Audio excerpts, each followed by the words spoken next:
What's up YouTube, Ventmare here. I'm trying a little bit of a new camera angle, that's why you guys will see that little focus in kind of thing. I'm trying a little something different, make sure you guys can see the cards a little more close, that way you guys can see them better. You guys really requested this deck be updated once I got everything for it. I got everything for it. It's as foil as it's gonna get, because a lot of people have said they really like seeing my deck profiles when they're foil. I'm not gonna lie to you guys.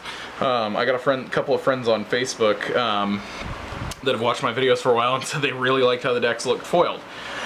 So we're gonna show it foil. So this is the new upgraded Halloween Town deck. So we start out with the Halloween Town Sora from Endless Darkness. He's a level 3, 5 HP, 4 attack, 2 magic, that has the effect of, if Decisive Pumpkin is equipped to this card, add +3 to your attack. All dark cards on your Halloween Town lose their text. So, in all honesty, that's really good. Because he's automatically gaining that bonus effect of, he is going to get that +1, or +3 from the Decisive Pumpkin, then a +1 from the Decisive Pumpkin itself.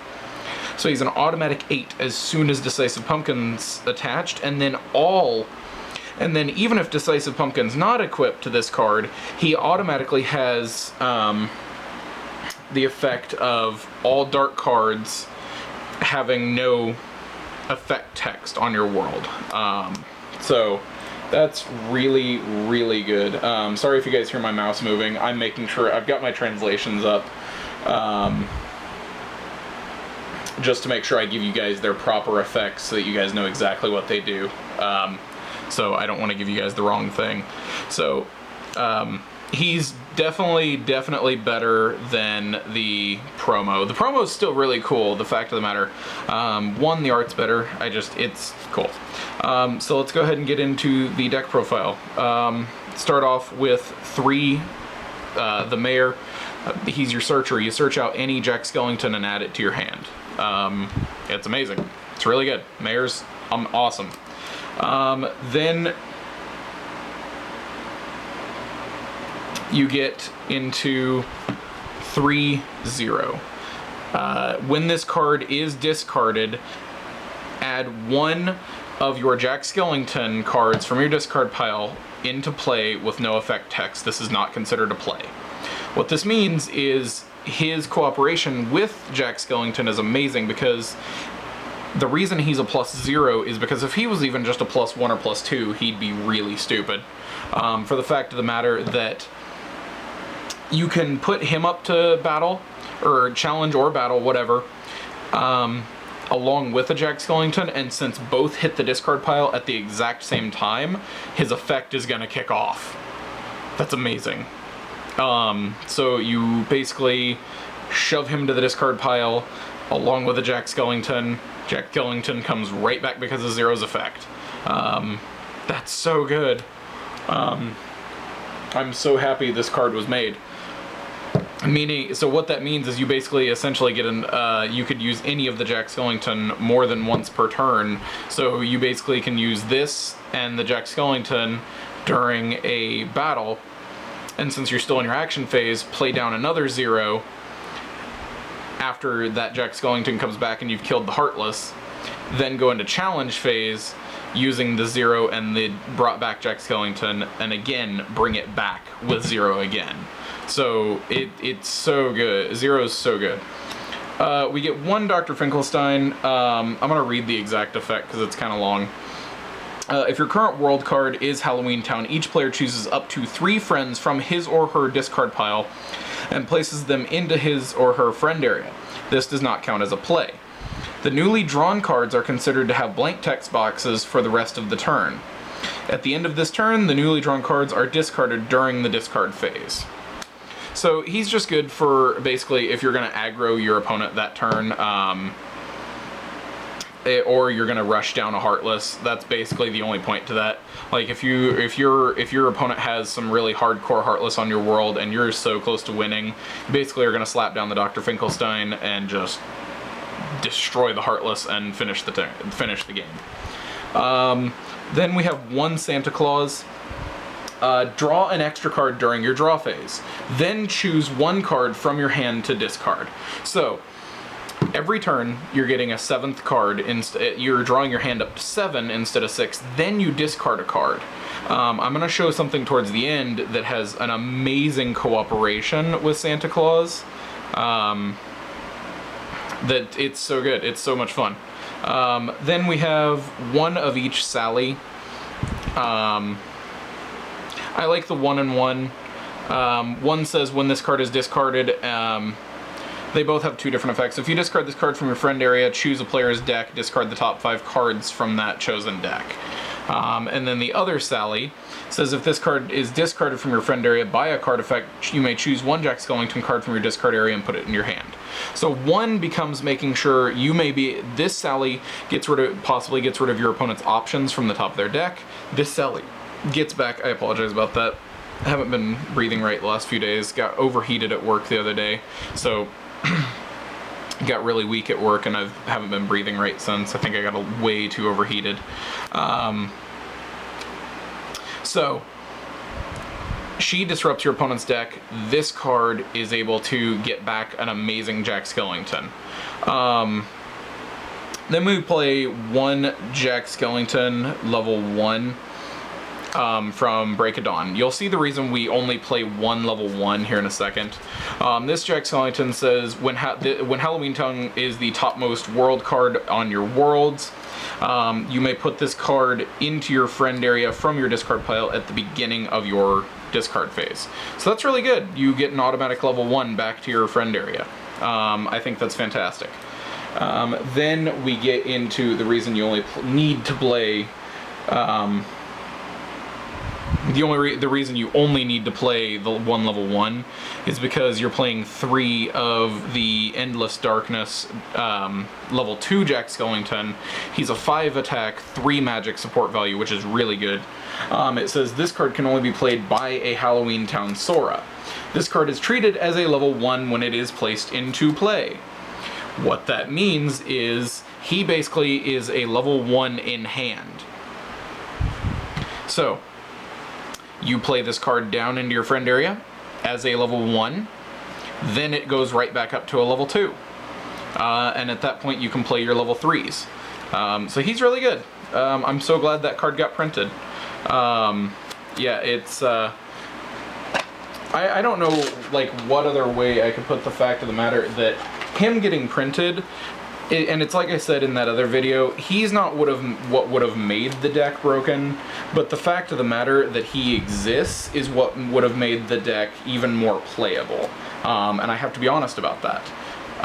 If he had not been printed, I mean, he didn't get printed in America, but I wish he had, because if he had, we would have probably had a lot more interactions and more fun with this deck in America, which is why I picked these up. But in all honesty, like I showed in the last deck profile, it's a very playable deck with only English stuff. Like, it's very playable.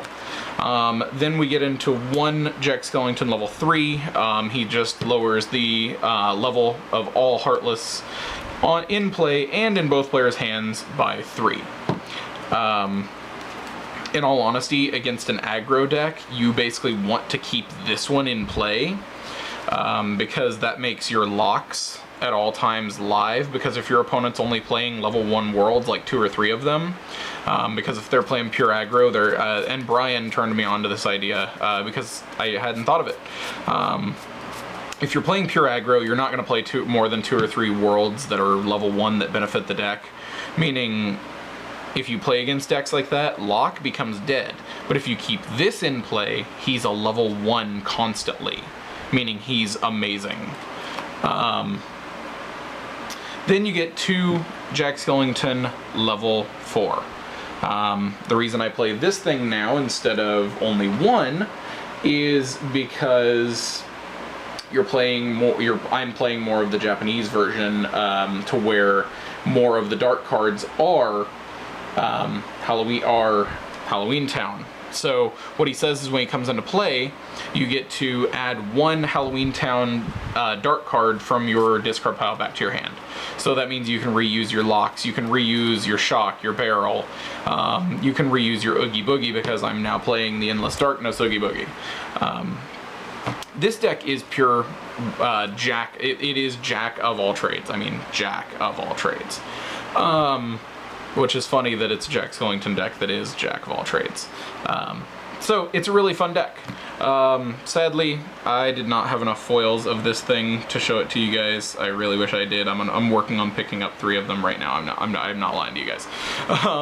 But you guys have been wanting it so bad. I wanted to pump this deck profile out for you guys as fast as I could. So I basically ignored that. To make sure I could show it to you guys. So you're playing the 3 level 1 Donalds, and then you're playing the 3 level 3 Donalds that say you get to draw a card. If anyone has the Halloween Town Donald level 3 from Endless Darkness, please let me know. I need 3 of them. What it says is you get to draw, it can only be played by Halloween Town Sora, and then you get to draw an extra card during each of your draw phases. So you get an extra free draw every turn, where when this card comes into play, you get to draw a card. So basically it's the same thing, it's just a reusable, and it's a Halloween Town name. So it's just slightly better. It's not better by all standards, but it's just slightly better that it's Halloween Town, meaning it's a little more reusable for the deck. Then we've got 2 Donald level 4. When it comes into play, search your deck for a magic card and add it to your hand. It's really good. That Donald's always been amazing. Then, because we have such good magic on almost everything, we got 2 Bambi, level 3, comes into play, draw 2 cards. Now, this is the fun card, Decisive Pumpkin. I've honestly thought about bumping this to 3, I just could not find my 3rd one, so that's the only reason there's 2 in here. Only Sora or Riku can equip this card. While this card is equipped, you may choose 1 Halloween Town Dark card from your discard pile and put it into your hand each time you play a Halloween Town card. Now, a lot of other cards got an errata, like where you get to draw a card when you play that specific, like, worlded card or friend card or whatever. Like Wishing Lamp got errated to where it only goes off when you play the world. Same thing with Pegasus. It only goes off when you play the Hercules world. This card did not get an errata. I think I said that in my last video, but this card, because it wasn't we never got the good dark stuff. Even though this is playing the Japanese stuff, it was never a huge deck in Japan even. Sadly, this deck was just a subpar deck that a lot of people played for the fact that it was Nightmare Before Christmas. Nightmare Before Christmas is a very popular Disney movie, and it's a really fun deck to play. But it's by no standards broken. It's just really fun to play. So this card never needed the errata because none of the stuff we had in America at the time was broken, so they didn't errata it. So I guarantee if we'd continued on, they probably would have errated it to the exact same thing of when you play the Halloween Town World card, you get to draw a card, or you get to add a dark card back to your hand. Then we play 2 Gravity. This kicks off your Zero and your Sally's effects, along with controlling your opponent's board. So it's really good. Then we play 2 Thundaga and 1 Blizzaga for Heartless Control. Basically, they're really high damage output cards. Then we get into the Japanese Lock, Shock, and Barrel card. It's all 3 of them in one card. It's a level 1 with, I don't know if, yeah, you can see it, 7 POW. What it says is when this card gets discarded, it goes back to your hand. It's pretty good. If I had 2 more of it, I'd play 2 more. I'd probably play 1 more of it. Sorry, let me rephrase that. If I had 1 more, I'd probably play 1 more. Because that interaction I was talking about earlier with Santa Claus is, if you keep this in hand, you're basically getting a free draw card every turn. It's really cool. So what happens is Santa Claus says you get to draw 1 extra card, then you have to discard 1. So if this is sitting in your hand, you draw 1 for Santa Claus, then you discard this, goes right back in your hand to keep doing it every turn. So it's a really cool interaction. Then you play one Barrel, 1 Shock. It's basically for the name. Their effects don't matter because their effects only matter if they're in the friend area. Then this is the card that's really cool. You play 2 copies of Shock. Shock's interaction is really cool with Oggie Boogie. It's kind of like I said in my Dark deck profile.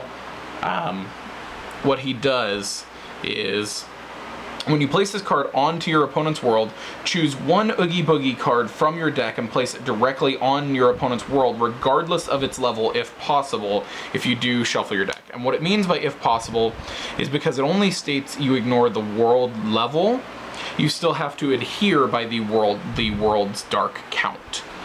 Meaning that you cannot play the Oggie Boogie if you play this on a level 1 world that says you can only play 1 dark or nobody on it. So you can play the lock, but if you're on that kind of world, you cannot play the Oggie Boogie. Then we get into the Endless Darkness Oggie Boogie. He's got a really long effect text. So I've got the translation up, let me read it to you guys. So he's a level 8, 20 POW, that gets the come into play effect, count all of the Halloween Town dark cards in play. Then, and this card will gain one of the following effects according to that number. 1, Halloween Town dark card. This card will not be discarded from play unless used in a challenge or loses a battle. 2 Halloween Town cards in play. Draw an extra card during your draw phase while this card is in play. If there are 3 or more dark Halloween Town cards in play, your opponent must draw 1 less card during their draw phase while this card is in play. So he's really good. 1, he's a giant 20. He's a giant 20. That basically, if you look at your opponent and shove him out, seriously, if your opponent plays down a level 2 or 3 world turn 1, and you're able to put out Jack Skellington level 3 turn 1, which is very simple in this deck, since I have the level 2 Jack Skellington in this deck, you basically look at your opponent, play down the lock on their world, crap out the Oggie Boogie turn 1, and just sit on the Oggie Boogie. And at that point, realistically, if somehow you had the barrel and lock in play, you get all 3 of his effects.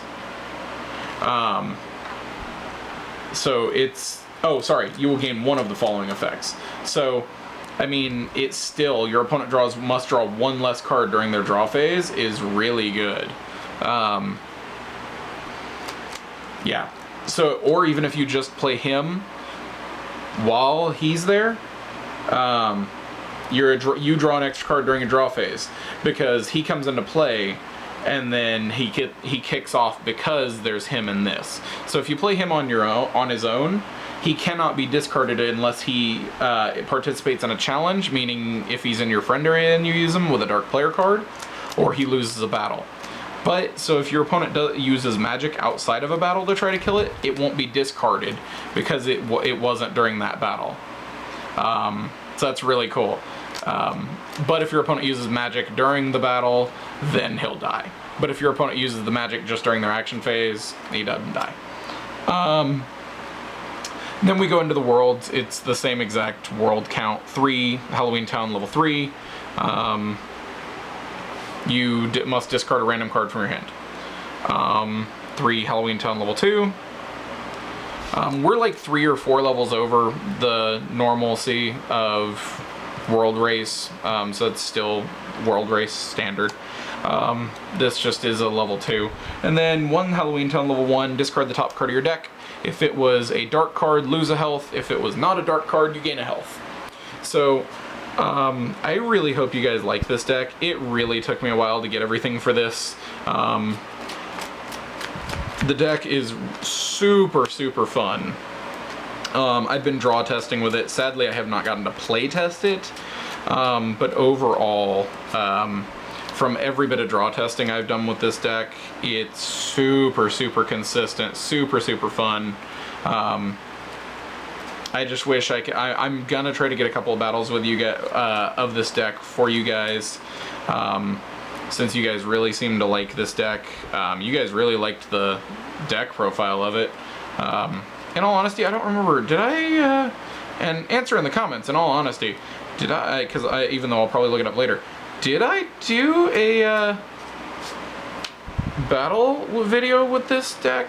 I don't remember. I really sadly do not remember. So I really am hoping you guys like this deck. It's a super fun deck to play. I'm just laying this out for you guys basically to see the key cards of the deck. So they're basically the big key cards of the deck. And I will catch you guys later.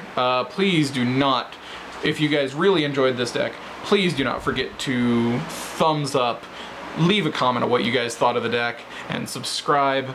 I will definitely be linking Brian's channel in the bottom, probably around here-ish. I don't even know if my finger is on camera. Or I'll probably just do it like right here around Sora's crotch. Yeah, no. Brian, I'm putting the link to your channel on Sora's crotch. See you guys later.